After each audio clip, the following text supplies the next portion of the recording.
Hello students, I am Desai madam, your maths teacher. Now we have to start second lesson matrices. Paper first, lesson number 2 matrices. There, do you know matrices? The matrices, what is mean by matrix? Matrix. It is an rectangular arrangement of numbers in m rows and n column is called as matrix. Means बघा matrix म्हणजे काय तर rectangular arrangement म्हणजे rectangular ब्रॅकेटमध्ये आपण नंबरची arrangement करतो 2 3 4 1 0 -3. इथे काय केलं आहे आपण तर रेक्टँग्युलर ब्रॅकेटमध्ये ह्या नंबरची अरेंजमेंट केली रो वाईज आणि कॉलम वाईज. तर आता इथे रो म्हणजे काय तर हे ज्या हॉरिझॉन्टल लाईन्स दिसते तुम्हाला या हॉरिझॉन्टल लाईन याला आपण रो म्हणतो. हा फर्स्ट रो, हा सेकंड रो. आणि ह्या ज्या व्हर्टिकल लाईन्स दिसतात ह्या व्हर्टिकल लाईन्सना काय म्हणतो आपण कॉलम. C1 C2 C3. आता ह्या ज्या मॅट्रिक्स आहे ह्या मॅट्रिक्समध्ये फर्स्ट आणि ह्या सेकंड 2 रो आहेत अँड 1 2 3 कॉलम आहेत. त्यामुळे या मॅट्रिक्सची ऑर्डर काय असणार आहे 2/3.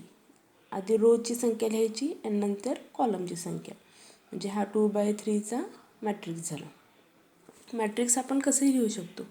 हा फर्स्ट मॅट्रिक्स आपण सपोज केला A इज इक्वल टू नंतर second B is equal to 1 2 3 4 हा सेकंड मॅट्रिक्स घेतला. तर ह्या मॅट्रिक्समध्ये 2 रो आहेत अँड 2 कॉलम. त्यामुळे हा मॅट्रिक्स 2/2 ऑर्डरचा झाला. तसंच C हा मॅट्रिक्स घेतला 2 कोणतेही नंबर तुम्ही घेऊ शकता. आपण नंबरची अरेंजमेंट करतो 2 9 8 7 6 5 -3 0 2. हा थर्ड मॅट्रिक्स घेतला आपण C इज इक्वल टू. तर ह्या मॅट्रिक्समध्ये टोटल 3 रो आहेत आणि 3 कॉलम आहेत. त्यामुळे या मॅट्रिक्सची ऑर्डर काय झाली 3/3. हे मॅट्रिक्स आपण 11th स्टँडर्डमध्ये बघितले आहे कसे फाईंड करतात. त्यानंतर टाईप्स ऑफ मॅट्रायसेस पण आपण बघितले. फर्स्ट टाईप जर घेतला रो मॅट्रिक्स कसा असतो रो मॅट्रिक्स.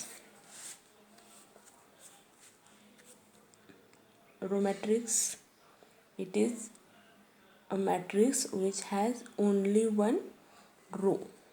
म्हणजे असा मॅट्रिक्स की त्यामध्ये एकच रो असणार आहे.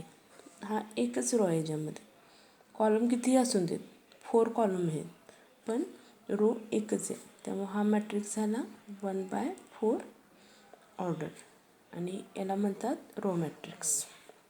तसंच सेकंड कन्सिडर केला आपण column matrix means only one column. असा मॅट्रिक्स की त्यामध्ये एकच कॉलम असेल. रो कितीही असतील पण कॉलम किती असणार आहेत एकच कॉलम आहे. 2 रो आहेत पण कॉलम किती एकच. त्यामुळे हा झाला कॉलम मॅट्रिक्स. तसंच झिरो मॅट्रिक्सलाच आपण काय म्हणतो तर null matrix.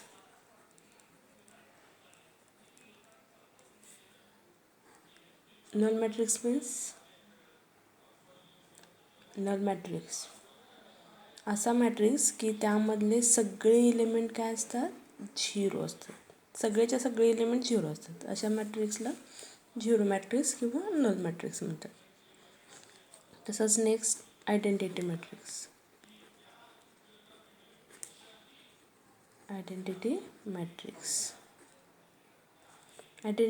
Means diagonal element is 1 आणि बाकी राहिलेले सगळे नॉन डायगोनल एलिमेंट्स आर 0. हा झाला आयडेंटिटी मॅट्रिक्स. आपण डिनोट करतो आय इज इक्वल टू हा मॅट्रिक्स. हा 2x2 ऑर्डरचा झाला. 3x3 ऑर्डरचा आयडेंटिटी मॅट्रिक्स कसा येईल? 1 0 0 0 1 0 0 0 1. हा 3x3 ऑर्डरचा आयडेंटिटी मॅट्रिक्स झाला. लक्षात ठेवा, आयडेंटिटी मॅट्रिक्स असा असतो. Diagonal elements are 1 and non diagonal elements are 0. Next scalar matrix. Scalar matrix कसा असतो? स्केलर मॅट्रिक्ससाठी तो स्क्वेअर मॅट्रिक्स पाहिजे. स्क्वेअर मॅट्रिक्स म्हणजे काय? Equal number of rows and column. Row आणि कॉलमची संख्या सेम पाहिजे. आता इथे स्केलर मॅट्रिक्स म्हणजे बघा, सपोज ए हा आपण मॅट्रिक्स घेतला तर काय असणार आहे? डायगोनल एलिमेंट्स आर सेम आणि नॉन डायगोनल एलिमेंट्स आर 0. हा झाला स्केलर मॅट्रिक्स. तसाच 2x2 ऑर्डरचा घेतला तर काय येईल? 2 0 0 2. हे जे डायगोनल एलिमेंट्स आहेत हे सेम पाहिजेत आणि नॉन डायगोनल एलिमेंट्स, हे जे नॉन डायगोनल एलिमेंट्स आहेत हे काय असणार आहे? 0 असणार आहे. तसंच upper triangular matrix. Do you know upper triangular matrix? बघा, upper triangular matrix. Upper triangular matrix कसं असतं? Matrix in which diagonal below the diagonal elements are 0. म्हणजे हे जे एलिमेंट्स आहेत, सॉरी 2 3 0 -1 2 0 0 0 5. हे जे डायगोनल एलिमेंट्स आहेत, ह्या डायगोनल एलिमेंटच्या खालचे एलिमेंट्स हे काय पाहिजेत? 0. याला अप्पर ट्रायंग्युलर मॅट्रिक्स म्हणतात. तसंच लोअर ट्रायंग्युलर मॅट्रिक्स जर घेतला तर लोअर ट्रायंग्युलर मॅट्रिक्स कसा असेल? लोअर ट्रायंग्युलर मॅट्रिक्स, तर बघा लोअर ट्रायंग्युलर मॅट्रिक्स म्हणजे काय? Above the diagonal elements are 0. म्हणजे सपोज हा मॅट्रिक्स घेतला आपण, ए इज इक्वल टू 2 0 0 3 2 0 5 2 1. आता हे डायगोनल एलिमेंट्स आहे आणि ह्या डायगोनल एलिमेंटच्या वरचे above the diagonal elements are 0. म्हणजे हे सगळे एलिमेंट्स काय असणार आहे? 0. तर याला म्हणतात लोअर ट्रायंग्युलर मॅट्रिक्स. तर बघा, हे बेसिक सगळं आपण 11th स्टँडर्डला स्टडी केले. मॅट्रिक्स कसा असतो, नंतर टाईप्स ऑफ मॅट्रायसेस, नंतर addition, subtraction, multiplication of matrices, परत ट्रान्सपोज ऑफ मॅट्रिक्स. ट्रान्सपोज कसा फाइंड आउट करतात? Suppose A is equal to 2 3 1 9 8 7 हा मॅट्रिक्स आहे आणि याचा ट्रान्सपोज आपण डिनोट कशाने करतो? A⁻T. टी म्हणजे ट्रान्सपोज. याचा ट्रान्सपोज फाइंड करायचा आहे. तर कसा ट्रान्सपोज करतात? तर तो फर्स्ट रो आहे तो काय येणार? फर्स्ट कॉलम 2 3 1 आणि सेकंड रो आहे तो सेकंड कॉलम 9 8 7. हा झाला त्याचा ट्रान्सपोज. ठीक आहे. ह्या पद्धतीचा बेसिक कन्सेप्ट सगळ्या 11th स्टँडर्डला आपण स्टडी केलेत. आता याच्यानंतर आपल्याला स्टडी करायचं आहे 12th स्टँडर्डचा मॅट्रायसिस. तर तो मॅट्रिक्स कसा असतो बघा, मॅट्रायसिस. तर याच्यामध्ये फर्स्ट टाईप आहे इलेमेंटरी ट्रान्सफॉर्मेशन. Elementary transformation. तर इलेमेंटरी ट्रान्सफॉर्मेशन म्हणजे काय बघा, the elementary transformation of a matrix are the 6 operations, 3 of which are due to row and 3 are due to column. म्हणजे इलेमेंटरी ट्रान्सफॉर्मेशनने जर आपल्याला मॅट्रिक्स सॉल्व करायचा असेल तर 6 ऑपरेशन्स आहेत. बस त्यापैकी 3 हे रो वाईज असतील आणि 3 ही कॉलम वाईज असतील. मग त्यामध्ये फर्स्ट आहे बघा, interchange of any 2 rows or any 2 columns. म्हणजे काय, तर आपल्याला रो आणि कॉलम इंटरचेंज करायचे आहेत, म्हणजे रो वाईज आपण इंटरचेंज करू शकतो किंवा कॉलम. तर बघा ए हा मॅट्रिक्स दिला आहे 1 2 3 4. इथे काय सांगितले R1 इंटरचेंज R2. हा जो सिम्बॉल आहे तो इंटरचेंजसाठी आहे. R1 इंटरचेंज R2 म्हणजे काय करायचं आहे, R1च्या जागी R2 येईल आणि R2च्या जागी R1 येईल. तर इथे बघा हा मूळचा ओरिजिनल मॅट्रिक्स आहे, याच्यामध्ये चेंजेस केल्यानंतर काय येईल 3 4. हा 3 4 काय आहे तर सेकंड रो आहे, तो कुठे येणार आहे फर्स्ट रोला येणार आहे 3 4. आणि 1 2 फर्स्ट रो आहे, तो कुठे येईल सेकंड रोला येईल. तसंच बी हा मॅट्रिक्स दिला आहे 2 4 6 0. इथं पण काय सांगितले C1 इंटरचेंज C2. तर बी इज इक्वल टू काय येणार C1 इंटरचेंज C2 सांगितले, म्हणजे कॉलम इंटरचेंज करायचं. हा कॉलम इकडे येईल, हा कॉलम इथे सेकंडला येईल.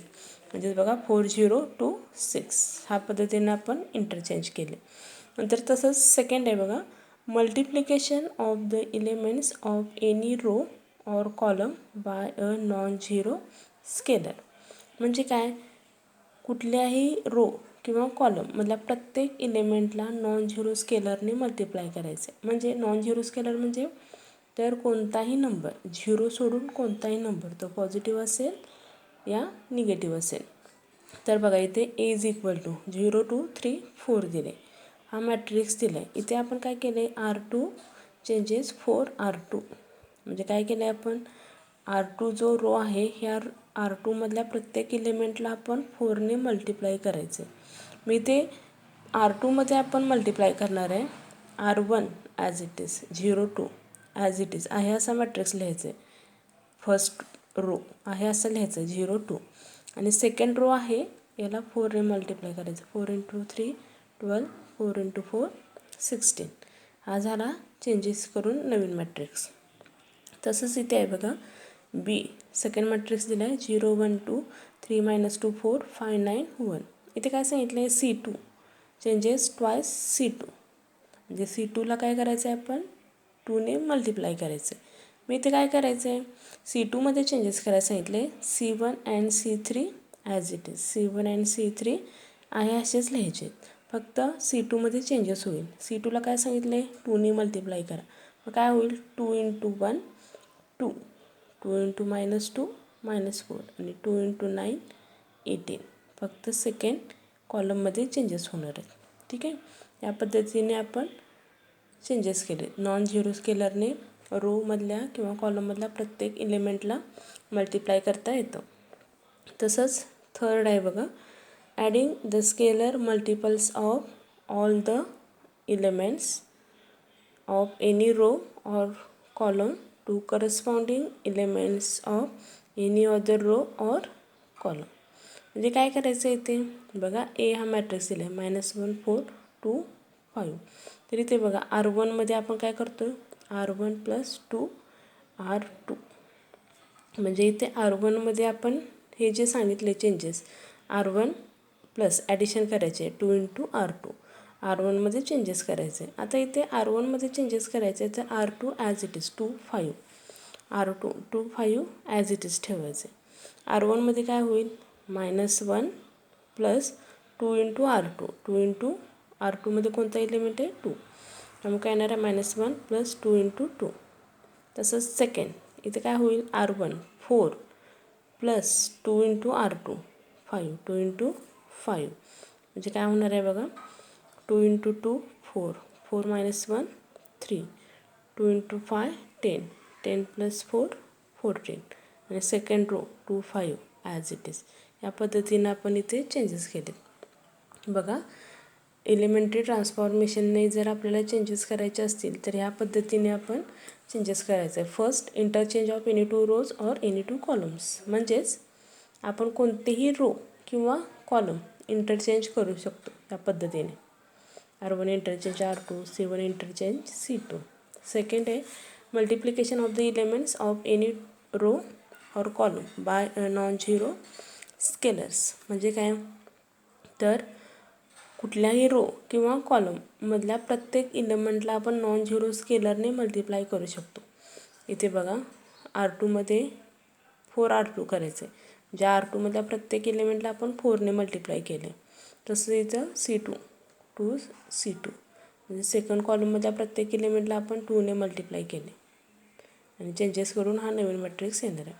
तसंच थर्ड काय सांगितले, adding the scalar multiples of all the elements of any row or column by corresponding elements of any other row or column. म्हणजे ॲडिशन करायचं आहे. कुठल्याही स्केलर मल्टिपलला तुम्ही कुठल्याही रोला आपण मल्टिप्लाय करू शकतो स्केलरने आणि त्या 2 रोचे आपण ॲडिशन करू शकतो. जे जे आपल्याला ट्रान्सफॉर्मेशन पॉसिबल असेल ते आपण सगळे ट्रान्सफॉर्मेशन